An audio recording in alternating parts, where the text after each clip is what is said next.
చంద్రబాబు గారు ప్రజాగలం అనే యాత్ర మొదలెడుతున్నారు. ఎలా ఉంటుంది అంటారు? దేని దేవం ఏదో గలం పెట్టాలి కదా. ఇప్పుడు నేను చచ్చిపోతున్నాను ఇంక బది నాకు లాస్ట్ ఎన్నికలు అంటున్నాడు. ఏదో ఒకటి చెప్పి లబ్ధి పొందాలని చూస్తున్నా. ఆ కళలేమి జగన్మోహన్ రెడ్డి కుదరవు. జగన్మోహన్ రెడ్డి దగ్గర అట్టడి ఏమి కుదరదు. నువ్వు ప్రజాకాలం పెట్టుకున్నా, ప్రజా దీపం పెట్టుకున్నా, ప్రజా దిబ్బం పెట్టుకున్నా కూడా జగన్మోహన్ రెడ్డి ఆ ఎన్ని కుదరవు. మళ్ళీ వచ్చే జగన్మోహన్ రెడ్డి ప్రభుత్వమే. జగన్ గారే మళ్ళీ వైనాట్ 175. అంత బలంగా అంటే ఆయన చేసే ప్రజల ముందు పరిపాలన. ఇప్పుడు దూరికి మేము నాయకులు ఉన్నాము, మమ్మల్ని ఏదన్నా కావాలంటే మమ్మల్ని వచ్చి అడిగేవాళ్ళు. ఇప్పుడు మా దగ్గర వచ్చి అడిగేవాళ్ళు లేరు. వాళ్ళంతా వాళ్ళ పోయి పని చేసుకుంటున్నారు. వాళ్ళ ఇంట్లో వాళ్ళ ఇంటికి వెళ్ళి ఇది పని చేస్తుంది. వాళ్ళ వ్యవస్థే వేరు. ఆ వ్యవస్థను ముందుకు తీసుకొచ్చాడు. గ్రామ స్వరాజ్యం సృష్టించాడు. ఆ స్వరాజ్యం అనేది ప్రజల ముందుకే పరిపాలన. ఆ పరిపాలన గురించి మళ్ళీ జగన్నే ప్రజలందరూ కూడా ఆహ్వానించి మళ్ళీ గెలిపిస్తారు.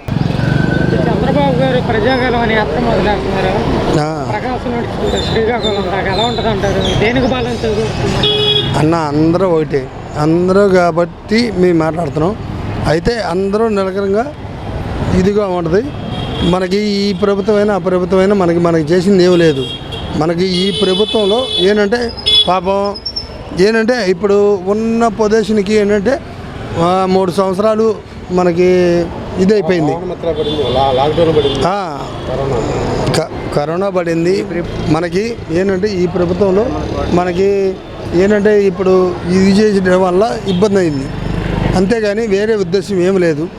మనకి ఈ ప్రభుత్వం బాగుంది. ఆ 3 సంవత్సరాలు లేకపోతే ఇంకా బాగుండేదేమో మనకు తెలీదు. ఇంకా బాగుండేదేమో మనకు తెలీదు.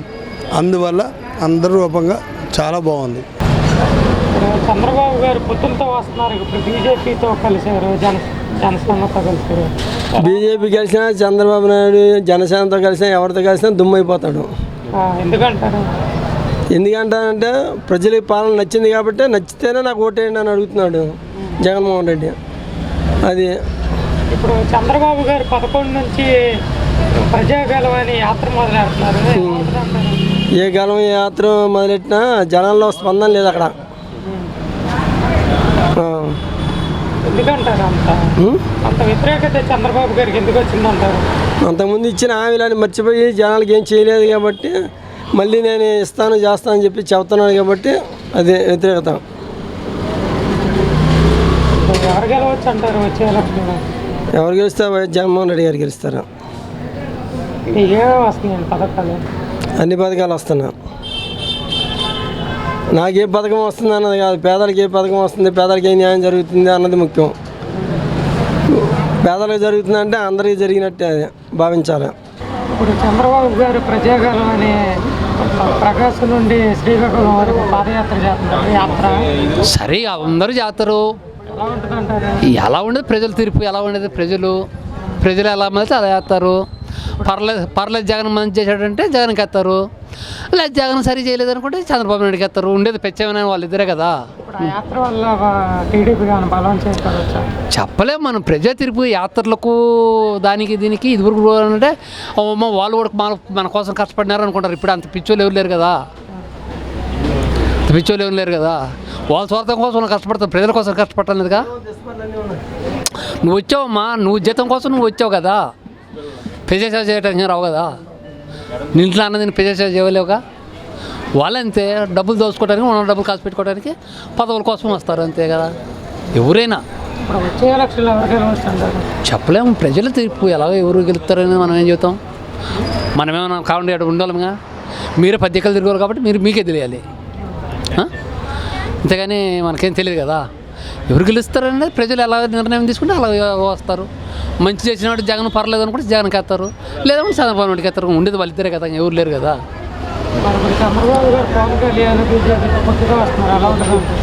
అది ఎవరు బాధ వాళ్ళది. ఇప్పుడు మనం 10 మంది పోయాము, 10 మంది రూపాయి సంపాదించుకొని వెళ్తున్నాము.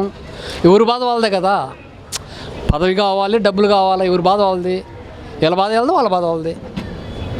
ఇప్పుడు పొత్తు అంటే మరి ఒక్కరం పోతే చేయలేము, ముగ్గురు అందరం కలిస్తే మామూలుగా అవకాశం ఉంటుంది ఏమని చెప్పి బాధ. అంతే కదా, ఎవరైనా అంతే కదా. ఇప్పుడు ప్రత్యేకం నాకు ఎవరు తెలియదు, నువ్వు కొద్ది పరిచయం నీ ద్వారా వస్తే కొద్ది పని అవుతుందేమని బాధగా ఉంటాం కదా. అంతే కదా.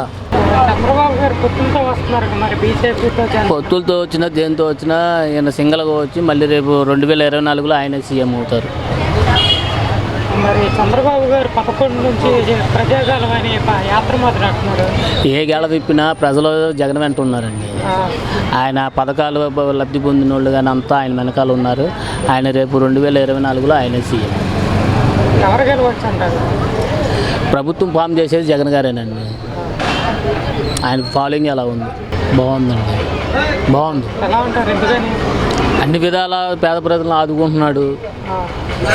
అమ్మఒడి అని, ఫీజు రిబర్స్మెంట్ అని, పెద్దోళ్ళకి పింఛన్లని, ఆ లేడీస్కి 18,750 రూపాయలని, అన్ని విధాలా బాగుందండి ఆయన పరిపాలన.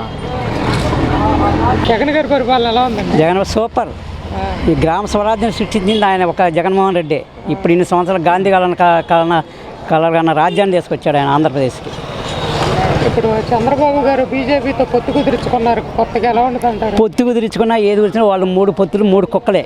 అంతగా తప్పితే ఏమి జగన్మోహన్ రెడ్డిని ఏమి చేయలేరు. జగన్మోహన్ రెడ్డి మళ్ళీ రాబోయే గవర్నమెంట్ జగన్మోహన్ గవర్నమెంటే, వైఎస్ఆర్సీపీ అత్యధిక మీద సీట్లతో గెలుస్తుంది. మళ్ళీ కూడా 130 నుంచి 136 సీట్లతో గెలుస్తుంది. 18 నుంచి 23 సీట్ల దాకా మళ్ళీ వైసీపీ ఎంపీ సీట్లు గెలుస్తుంది. ఇప్పుడు చంద్రబాబు గారు 2 పార్టీలతో పొత్తు కుదుర్చుకున్నారు. ఎలా ఉంటుంది అంటారు? పొత్తు కుదిరితే 3 భార్యలతో కలయిక చేస్తే ఎలా ఉంటుంది? ఒక భార్య ఉన్న కలయిక ఎలా ఉంటుంది? 3 భార్యలు కలయిక అంటే అట్లా వాళ్ళు పోట్లాడు, వాళ్ళే పోటు. ఇప్పుడు ఎవరికి వాళ్ళు పెట్టుకొని ఏం చేసుకుంటారు? ఒంటరిగా వచ్చిన సింహమే, పిల్లి ఎలా వస్తుంది? దాక్కుంటూ వస్తుంది. సింహం ఎలా వస్తుంది? రోడ్డు మీద బెబ్బులి పిల్లిలాగా వచ్చేస్తుంటుంది. అంతే, వాళ్ళు 3 కుక్కలు లాకే. అంతేగాని వాళ్ళు ఏం పేకలేరు అసలు జగన్మోహన్ రెడ్డిని. మళ్ళీ వచ్చే జగన్మోహన్ రెడ్డి ప్రభుత్వమే. చంద్రబాబు గారు ప్రజాగాలం అని 11 నుంచి యాత్ర మొదలెడుతున్నారు. ఏందన్నా ప్రజాగాలం యువకాలం అయిపోయింది. అది పాదయాత్ర. నైట్ పూట బస్సులు వేసుకొని వెళ్తాం. అది పాదయాత్ర. యువకాలం ఎవడికి కనపడుతున్నాడు? యువకాలం అయిపోయింది. జనాల్లో ఎవరైనా కనపడుతున్నాడా? ఎర్ర బుక్ అంటాడు, పచ్చ బుక్ అంటాడు, రెడ్ లైట్ ఏరియా అంటాడు. ఆడి గురించి అసలు చెప్పమాకన్నా.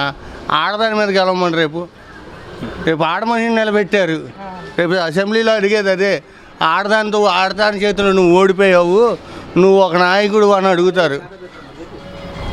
అవునా కాదా? అతని గురించి అది శుద్ధ వేస్ట్ అండి.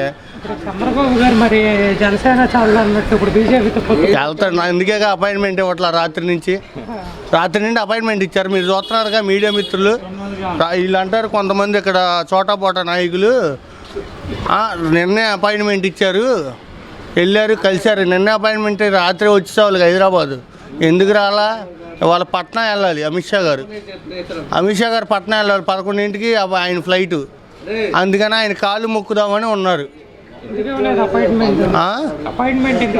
ఈ వచ్చినప్పుడు ఏమండి అలిపిరిలో టమాటాలు కోడిగుడ్లతో కొట్టిలేదా? వాళ్ళు మర్చిపోతారేంటి? మరి ఒకప్పుడు మోడీని తిట్టిన చంద్రబాబు మోడీ దగ్గరికి వెళ్ళారు. అతను చిత్తులు మరి నక్కండి. పిల్లనిచ్చిన మామనే మోసం చేశారు. ఇప్పుడు పవన్ కళ్యాణ్ పరిస్థితి కూడా అదే. హరిరామ జోగయ్య గారి లేఖలో ఏం రాశారు? మీరు మ్యాక్సిమం 70 సీట్లు అని తీసుకోండి పాపం. ఆయన అంతా వెతిగా అతని కొడుకే వైసీపీలో జాయిన్ అయ్యారు. ముద్రగడ్డ పద్మనాభం గారు రేపో ఎల్లుండో జాయిన్ అవుతారు. అవునా కదా? మీ వాళ్ళే నిన్ను నమ్మట్లా. ఇంకెవరు నమ్ముతా? నువ్వు ఓన్లీ పవన్ కళ్యాణ్ అన్న, నువ్వంటే అభిమానం. సినిమా పరంగా చూస్తాం, అర్థమైందా? ఓటు మాత్రం జగన్ అన్నకే వేస్తాం. నీకు ఇంకోటి ఏంటో చెప్తున్నా విను. నువ్వు పాపం బలైపోతావు. ఇప్పుడు ఒక అమ్మవారికి దండం పెడతావు అన్న. దండం పెట్టి మన కోరికలు కోరుకుంటాం. అమ్మ నాకు ఇలా నెరవేర్చమ్మా అదని. ఇప్పుడు పవన్ కళ్యాణ్ అవసరం అతనికి. ఒకరికైనా సింగల్కి పోటీ చేయమను. వాళ్ళకి సిపిఐలు కావాలి, సిపిఎంఓలు కావాలి. అవసరమైతే ఇదేంటి కేఏ పాలతో కూడా పొత్తు పెట్టుకోవడానికి సిద్ధంగా ఉంటాడు చంద్రబాబు నాయుడు. ఎందుకంటే అతనికి నీచ రాజకీయం తెలిసిందేగా. తెలియదైతే అందరికీ తెలుసు. అందరూ వాడు అంటున్నారు చూసి అలాంటి బెల్లి మాటలు. ఎందుకంటే ఎట్లాంటి జోదగాళ్ళకి ఏం కావాలి? చంద్రబాబు నాయుడు వస్తే పేకాడ క్లబ్బులు ఉంటాయి, అవి మన దగ్గర ఉండవు. అర్థమైందా?